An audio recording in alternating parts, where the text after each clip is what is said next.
Hey everybody, and welcome back to the channel. Today we're going to be talking about depression because it's something that I see affecting a lot of my patients, and not only are they affected, but I am affected by it as well because of the stories that I see where people have just become very unhealthy and they don't get to enjoy life as much as they used to. And so I think this is a very important topic to discuss, and I'm going to be going over 10 tips that you can try to help combat depression so that you can get back to living your best life. And so I would say try to pick 2 or 3 of these to incorporate into your daily routine in order to, one, make sure that you don't get overwhelmed by all of the information that's going to be presented in this video.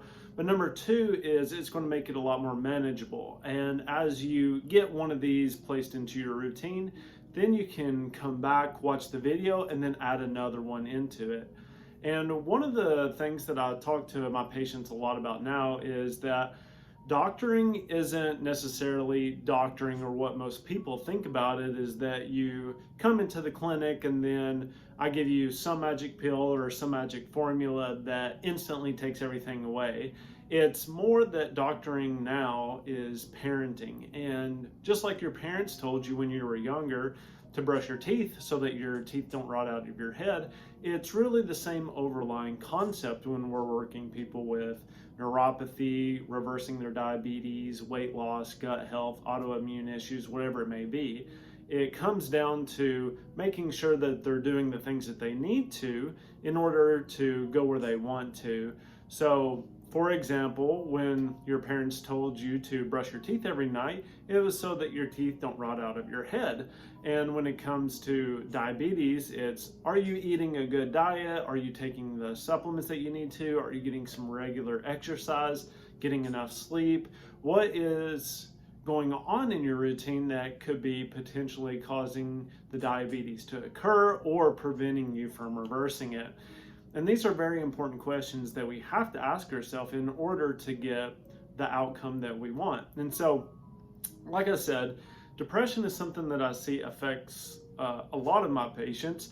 And when we think about it, anxiety is when we're living in the future and we're worried about what could potentially happen. And depression is when we're living in the past and we're thinking about all the regrets that we weren't proactive where we're health. We may have ate too many sweets or sugary drinks or whatever it may be, and that led to the diabetes. And we're worried about what we did in the past, when we really need to focus on the present and taking care of ourselves so that we don't stay in that continuous state of depression. So let's dive into the tips and tricks when it comes to helping you overcome and beat this depression. And like I said, pick 1 or 2 of these. So I would take notes throughout this and try to implement maybe 1 a week for the next 10 months, and you would be doing all 10 tips. So that would be a good coaching moment for us to have, is saying try to implement 1 of these a week. Sorry, that would be over 10 weeks, not 10 months. Or you could do 1 a month and then implement another one to take it even slower. Now, tip number 1 is to start a gratitude journal. And so each day write down 3 things you are grateful for. This helps us understand that maybe our life isn't as bad as we think it is, and it can help us appreciate the fact that we are very fortunate, especially if you're in the United States. You probably have food, you probably have shelter, and you probably have clothes. And I think sometimes we forget how fortunate we can be, or that we are, when it comes to the rest of the world. So feeling grateful for the things that you have is a great tip to overcome that depression and understand that maybe you have it better than you think. And then number 2 is engage in regular exercise. And why this is important is that physical activity releases endorphins, and those can help improve your mood and help improve the depression. So it doesn't look like you have to go to the gym for 45 minutes to an hour. We always talk about that on this channel. It's even if you're just doing 15 to 30 minutes of walking every other day, that can still be enough to get those dopamine responses and to get those endorphins flowing, so that you're not as worried about, not taking care of yourself in the past. It's start being proactive today in order to do that. And obviously there are ways that you can step that up, but if you could just walk 15 to 30 minutes every other day for the next month, I guarantee you're going to start feeling a lot better. Now, number 3 is create a routine. So this provides you with a sense of stability, and I know that not everybody likes a routine. So with this, you know what to expect throughout the day. You've got your day planned. You understand that, okay, I've got to get this and this done, because sometimes you may get to the end of the day, this is very important, and you feel like you didn't accomplish anything. And that's because your time management, and you could be a little bit more disorganized than you need to be. But if you plan the day out, okay, I want to, walk 10 minutes this morning and 10 minutes this afternoon, and that will get me to 20 minutes for the day. And I can feel good that I did my physical activity for that day. That's a very good start. Or you can say, I'm going to eat a salad for lunch, and that will help me understand that, okay, I didn't, succumb to eating a sugary or a fast food meal that may have a bunch of trans fatty acids and vegetable oils and high sugary content that can make my health worse. So just little wins like that can really create momentum in this cycle. Tip number 4 is reach out to your family and friends. Support. Part of this is why I have this channel, so that you can come here, feel like you're supported. Comment below, because one of the things when we're working with people who are suffering from alcoholism and smoking, which are our 2 non-negotiables when it comes to neuropathy, is that they have to admit if they mess up. And when they do that, obviously it's, there's that doctor-patient confidentiality. We can't go and tell everybody, but it gives them a sense of relief and gets it off their chest. Because when I was young and struggled with overeating, it was, if I didn't tell anybody, I was sneaking cookies and desserts around. And that gave me a sense of guilt that kind of held this depression, held this cloud over me. And I realized that if I would tell somebody that I messed up, it took a huge burden off my chest, and I got it out there. So that is a very good thing to practice, is always, if you have something that you feel like is holding you down or feeling like a big weight on top of you, get it out there to somebody that you trust, not somebody who's going to berate you or scorn you. And, feel free. It's like you can always send a message, leave a comment. I guarantee you that you're going to feel better if you do that.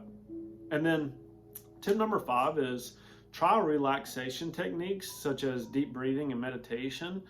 Those can help reduce stress and promote a sense of calming. I like box breathing, and it's one of the things that you can do first when you wake up in the morning. But you're going to inhale for 4 seconds, hold for 4 seconds, out for 4 seconds, hold for 4 seconds. And that really stimulates the parasympathetic system, and that will help reset your cortisol levels. It will help reset your hormonal production to not produce as much cortisol throughout the days, which can cause a lot of different issues. So try some box breathing and see how that does. There's plenty of relaxation apps and breathing apps out there. The next is set achievable goals. So start small with manageable tasks and work your way up. And like I was talking about earlier, when we're talking about alcohol and smoking for our patients, we don't tell them that they have to quit cold turkey. We just say, okay, if you're smoking, let's say 5 cigarettes a day now, we go down to 4 the next week, then we go down to 3, then we go down to 2, and then we go down to 1, then maybe every other day. And that makes it a lot more manageable for our patients to take baby steps. And it's not an overall stimulus where they feel overwhelmed and then they don't do anything. So taking those baby steps is a huge win for those patients, because they're like, I did it. I'm down to smoking 4, now I'm down to 1 at the end of the month, and then they say that they're completely off, or they're, really, they've come off of the cigarettes, which is great. Then number 7 is take care of your physical health. So eating nutritious meals, getting enough sleep, avoiding substances that can worsen your depression.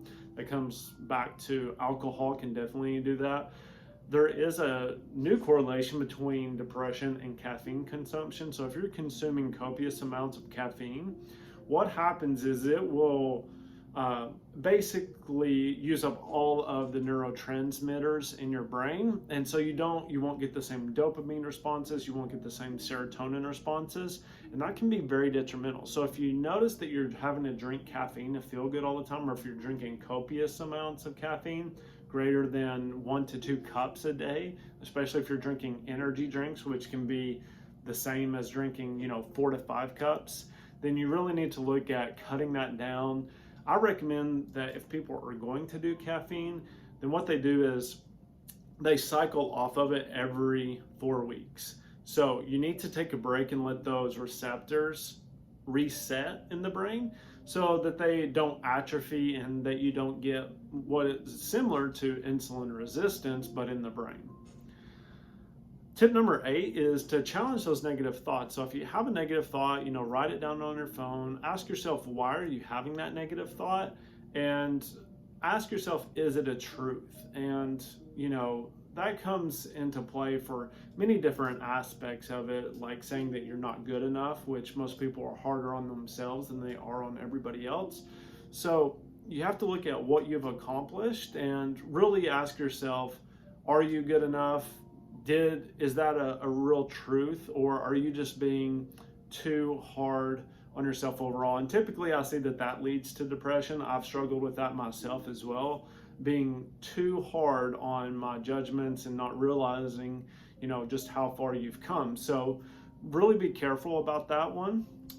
And then number 9 is find hobbies and activities that bring you joy. That can look like exercising, fishing, sports, going and spending time at the beach, going and spending time with friends, whatever it may be.